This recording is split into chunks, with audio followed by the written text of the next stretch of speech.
So, do I feel most at home writing in my studio or performing on stage? That's a tricky one. I feel most at home in my studio because my studio is at home. But flippancy aside, it's my happy place. It's the place I kind of go to relax and to just mess about and experiment. And there's no pressure, and you can get to do things over and over again without anybody seeing the cock ups and all that kind of stuff. So that's my comfortable place. But on the other hand, there's nothing that beats the kind of visceral excitement of performing on stage. So I love them both really. So my last album, Oxymoron, was released last October, and for obvious reasons, I didn't get to tour it. And by the time we get to tour again, it's going to be in at the earliest 2022 for any significant touring, I would think. By which time, I don't know, will people have forgotten or not? I don't know. I would still like to play some of those tracks live, and it's fun to hear them live because they've never been, they're studio animals at the moment. So it'd be great to get out and perform some of those songs. Yeah, absolutely. I guess the most unusual gig I can think of off the top of my head would have been kind of around about 1987 when we played a gig on an Air Force base, a secret Air Force base in the middle of the Negev Desert, which is in Israel.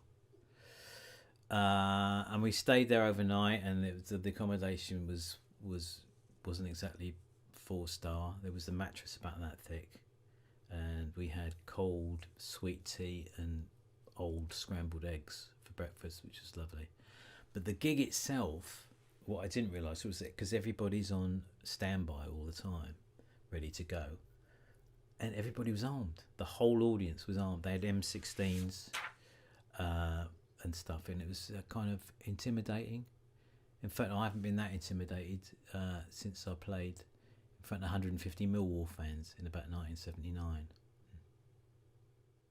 My most overriding memory of Live Aid can be summed up with one word. I think that's terror. Stone cold fear. In fact, I've been remixing some of the tracks from that performance, so I get to hear my voice in solo, and it's very telling. I can hear the kind of little tremble and the little kind of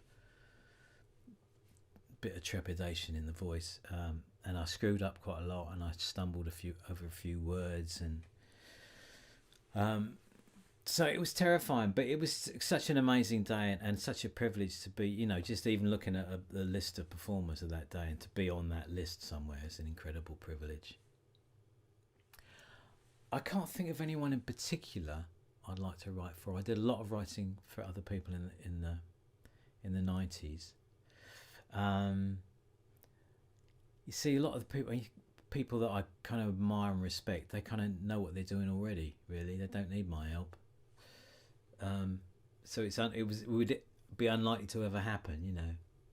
Bowie's dead anyway, so that's off, isn't it? Really, Prince, no, he's gone too. So now I'm just kind of happy, just bumbling along on my own. Really, I've worked with many people over the years, and they're all memorable, and I've learnt huge amounts, and I've made lots of great friends.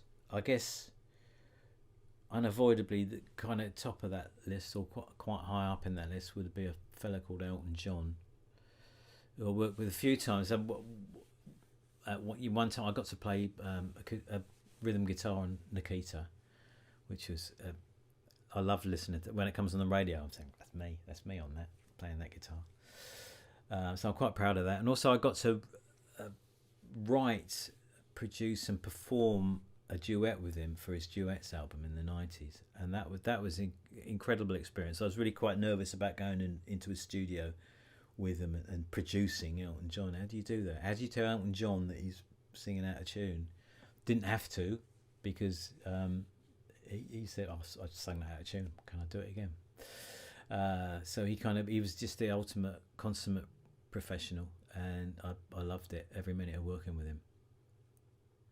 This won't be my first experience of a cruise. When I met my wife, I met her in 2005, and in the June of 2006, we went on a cruise around the Med.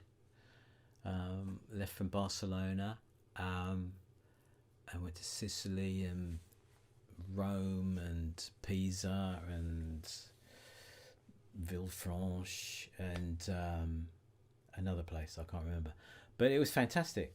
I got to be honest with you. We thought we were going on a NAF holiday that we could amuse our friends with at dinner parties afterwards, but it was actually really not NAF at all. It was really good, and I probably do it again. You know, when all the kids have got a bit older and we can escape. That'd be great. I'm most looking forward to on this cruise just the sea air and standing on deck and watching the beautiful British coastline whiz by. That's great. And performing obviously in the theatre on the ship. That's going to be great fun. I think we're all kind of really desperate to get away again, aren't we? Where would I like to go? I'd like to go further than the bottom of my garden at the moment. That would be a bit of a treat. But I really, when all restrictions are lifted, I just want to go some places I've never been before, and that's quite a lot in this world. Really, I've never really, apart from Japan, I've never really been to that part of East Asia. So Cambodia, Vietnam, Thailand, those kind of places. That's where I'll probably be headed for.